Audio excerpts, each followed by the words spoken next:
Morning. आज हम लोग पढ़ेंगे वर्ग और वर्गमूल के बारे में। वर्ग क्या होता है आपके पास?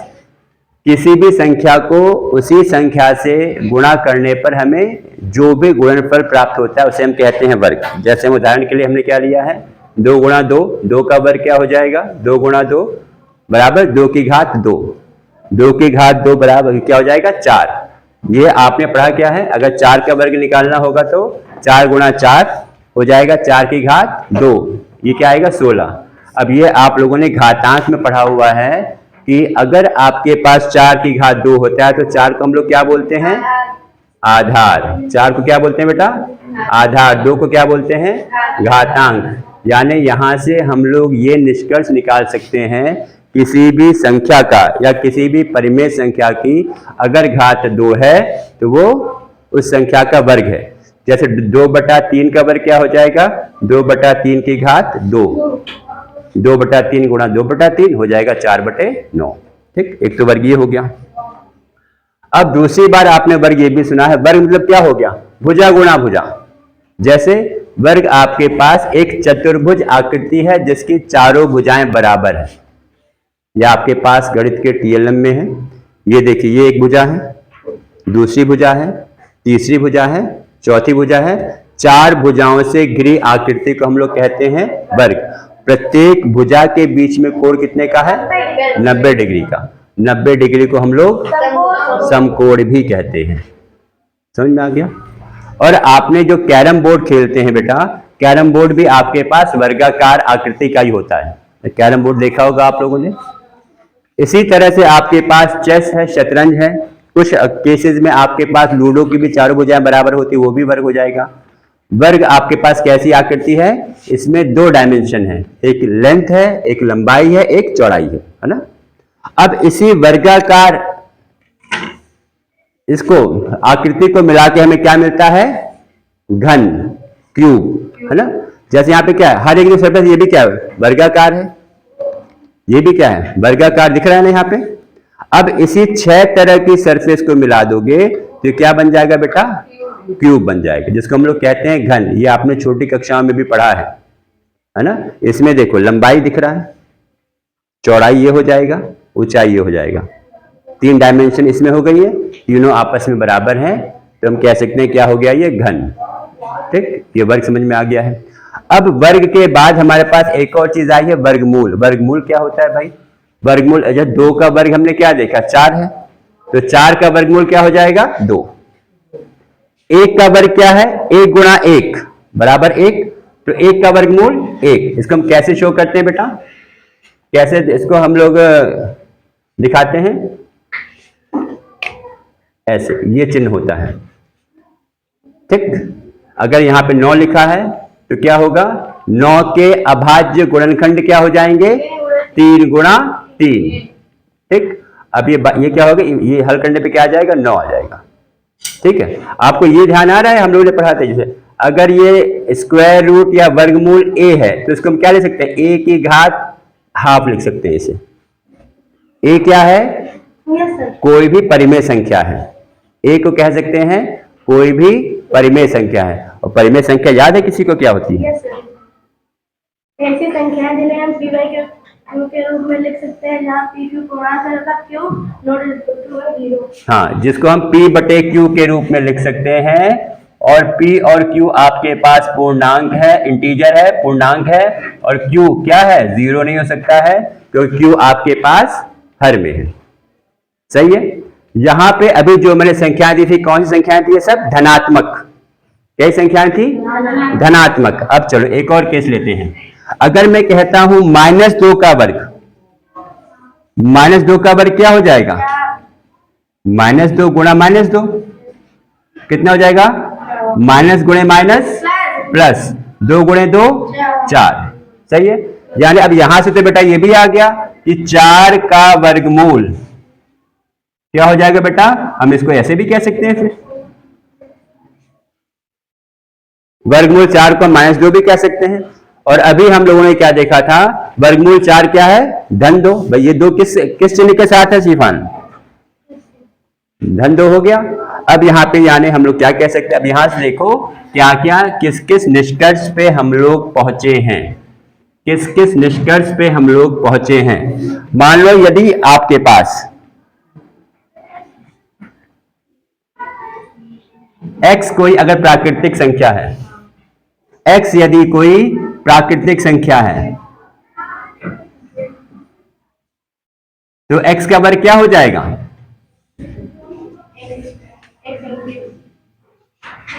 तो x का वर्ग क्या हो जाएगा बेटा? अरे कोई तो बोलो बालक। x का वर्ग x गुणा x क्या हो जाएगा? X square. कोई दिक्कत किसी को? कोई दिक्कत किसी को? सही है, ठीक। अब जो एक्स स्क्वायर जो संख्या हमको मिलती है इसको हम लोग क्या बोलते हैं बेटा? एक्स स्क्वायर को हम लोग बोलते हैं पूर्ण वर्ग संख्या भी कह सकते हैं या पूर्ण वर्ग प्राकृतिक संख्या भी कह सकते हैं, क्योंकि अगर आपके पास x प्राकृतिक संख्या है उसका वर्ग निकालोगे तो आपको प्राकृतिक संख्या मिलेगी। इतना समझ में आ गया? चलो हम अगर कह दें x आपके पास पूर्णांक है, पूर्णांक संख्या क्या होती है? जिसको हम लोग कह सकते हैं ऋणात्मक, शून्य और धनात्मक, ठीक। अब देखो यहां पे मैं किसी पूर्णांक संख्या को का भी वर्ग निकालता हूं, अगर मैं किसी भी पूर्णांक संख्या का भी वर्ग निकालता हूं, है ना, बहुत इंटरेस्टिंग चैप्टर है बेटा ये, और बहुत, और इस छोटे से चैप्टर में बहुत सारे कॉन्सेप्ट छुपे हुए हैं। तो क्या आ गया बेटा यहां पे? पूर्णांक संख्या का वर्ग करने पर भी हमको प्राकृतिक संख्या मिल रही है, ऐसा है कि नहीं है? पूर्णांक संख्या का वर्ग निकालने पर भी हमें प्राकृतिक संख्या मिलनी है, लेकिन इसमें ये चीज ध्यान रखना है कि शून्य का वर्ग करने पे हमें क्या मिलेगा? शून्य मिलेगा। शून्य को शून्य से गुणा करेंगे तो शून्य मिलेगा, और शून्य प्राकृतिक संख्या नहीं है।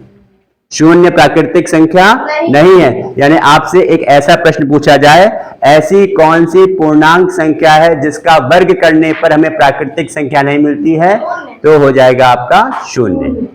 सही है, ठीक है। अब यहां से देखो एक चीज, यहां से हम क्या कह सकते हैं? फिर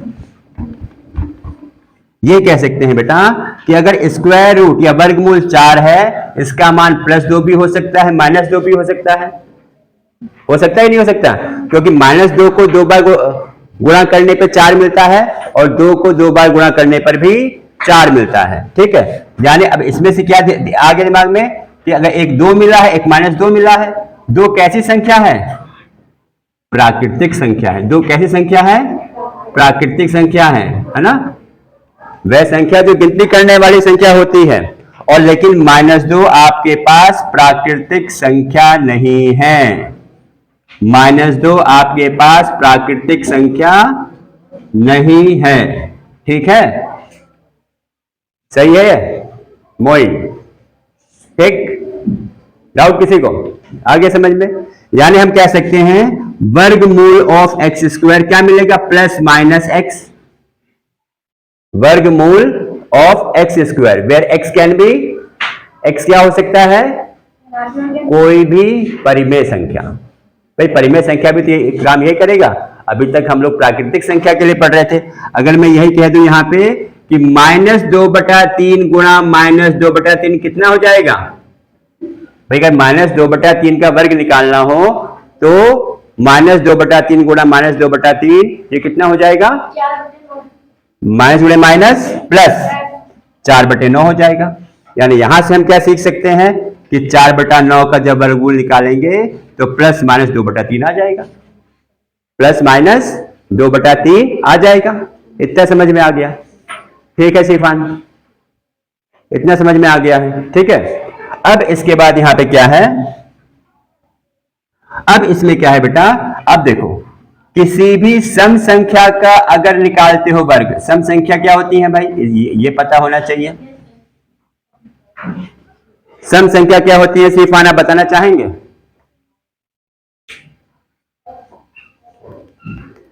सम संख्या क्या होती है? संख्या जब 2 से पूर्ण विभाजित हो जाए, संख्या के इकाई के अंक में 0, 2, 4, 5 0 2 4 6 8 हो, यानी ऐसी संख्या जो 2 से पूरी तरह विभाजित हो जाए, और इसको हम कक्षा 5 से पढ़ते हुए आ रहे हैं, कक्षा 5 से पढ़ते हुए आ रहे हैं, है ना। अब सम संख्या कैसे पहचानते हैं? इकाई के स्थान पर क्या हो जाए, 2 4 6 8 या 0 हो जाए। अब देखो ध्यान से, किसी भी सम संख्या को सम संख्या से गुणा करने पर हमेशा सम संख्या ही प्राप्त होती है। हमने क्या कहा यहां पे? अभी सम संख्या में इकाई के स्थान पे 0 2 4 6 8 हो जाए, अगर मैं 2 को 2 से गुणा करूंगा क्या मिलेगा? 4। 4 क्या है? सम संख्या। 4 को 4 से गुणा करूंगा तो 16, 6 को 6 से 36 सम संख्या मिल रही है, 8 को 8 से करेंगे तो 64, यानी फिर से 64 बोले तो 64, यानी फिर से देखो इकाई के स्थान पे 4 आ गया है, आया 4। यानी हमें अगर सम संख्या ज्ञात करना है या सम संख्या पता करना है तो हम क्या देखते हैं? इकाई के स्थान पर, और हम लोग क्या देख रहे हैं? इन सभी संख्याओं को गुणा करते हैं तो हमें हमेशा क्या मिल जाता है? सम संख्या ही मिलती है, यानी सम संख्या का वर्ग भी क्या हो जाएगा बेटा? सम संख्या होगी। विषम संख्या क्या हो जाएगा? विषम संख्या का इसी तरह वर्ग निकालेंगे तो भी क्या हो जाएगा आपके पास? ये आपके पास विषम संख्या ही होगी। ये क्या हो जाएगा बेटा आपके पास? विषम संख्या। विषम संख्या क्या होती है? वह संख्या जो 2 से पूर्ण विभाजित नहीं हो। वह संख्या जो 2 से पूरी तरह विभाजित नहीं होती हैं, उसे कहते हैं विषम संख्या। और कैसे पहचानते हैं बेटा? इकाई के स्थान पर आपको 1 3 5 7 9 होता है। इकाई के स्थान पर 1 3 5 7 9 होता है। अब देखो इन संख्याओं को इन्हीं संख्याओं से गुणा करने पर, मतलब 1 को 1 से करेंगे गुणा तो क्या मिलेगा? 1। भाई अगर मान लो आपके पास 231 भी लिखा हुआ है, इसको इससे गुणा भी करोगे तो पहले तो आप इकाई वाली संख्याओं को ही तो करोगे गुणा, ऐसा है कि नहीं है? अगर इकाई वाली संख्याओं को गुणा करने पे हमें इकाई के स्थान पर 1 मिल जा रहा है तो अब चाहे पीछे कुछ भी आएगा वो आपके पास विषम संख्या ही होगी, ऐसा है कि नहीं है?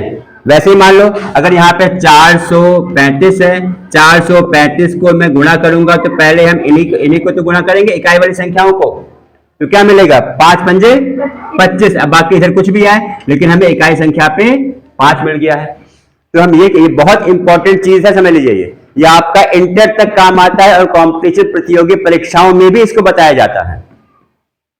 जो आपके वनडे एग्जाम होते हैं, रेलवे है, यूपीएससी है, सीटेट वगैरह है, वहां भी ये सब चीजें बताई जाती है जो कि कक्षा 8 में मैं आपको बता रहा हूं। और ये सोचिए कक्षा 8 की चीज आपके पास आगे कॉम्पिटिशन पूछी जा रही है और हम लोग फिर छोटे पे ध्यान देकर नहीं पढ़ते हैं। विषम संख्या को विषम संख्या पे गुणा करने पे हमें क्या मिल जाएगा? विषम संख्या मिल जाएगी। आया समझ में? तो अब यहाँ पे पहले क्या क्या हमने पढ़ा है? वर्ग क्या होता है? किसी भी संख्या को उसी संख्या से गुणा करेंगे तो उसके गुणनफल को हम लोग वर्ग कहते हैं। किसी भी प्राकृतिक संख्या का वर्ग निकालेंगे तो हमें प्राकृतिक संख्या ही मिलेगी, ठीक। किसी भी पूर्णांक संख्या का वर्ग निकालेंगे तो हमको तब भी प्राकृतिक संख्या मिलेगी, ठीक है, सही है। शून्य आपके पास प्राकृतिक संख्या नहीं है, शून्य का वर्ग निकालेंगे तो उसका शून्य का वर्ग शून्य होता है, शून्य का वर्गमूल भी शून्य होता है। फिर हमने क्या देखा कि अगर किसी भी पूर्ण वर्ग संख्या, हमने क्या कहा? पूर्ण वर्ग प्राकृतिक संख्या है। ये क्या होता है बेटा? जैसे आपके पास हो गया 1 4 फिर 9 16 25, ये सब क्या है? 36 49 और 64, ये सब क्या है बेटा? ये आपका प्राकृतिक संख्याओं का वर्ग ही तो है। ये आखिर 3 का स्क्वायर 9, फिर 4 का स्क्वायर 16, ये क्या है? ये यहाँ पे 5 का स्क्वायर 25 है कि नहीं? पूर्ण वर्ग प्राकृतिक संख्या जो आपके पास है ये प्राकृतिक संख्या का वर्ग करने पर ही आ रहा है, ठीक है। यानी किसी भी पूर्ण वर्ग प्राकृतिक संख्या का वर्गमूल निकालोगे आपको प्लस माइनस एक्स मिलता है, प्लस माइनस एक्स। यही काम करता है आपके पास प्राकृतिक संख्या के लिए। उसमें एक संख्या आपकी प्राकृतिक होती है, दूसरे वाला जो माइनस चिन्ह के साथ होता है वो आपके पास प्राकृतिक नहीं होती है। सही है। चलिए, इसी तरह से आप लोग अपनी किताब के अभ्यास योग्य प्रश्न लगाइएगा और पढ़ते रहिए, रिवाइज करते रहिए। धन्यवाद।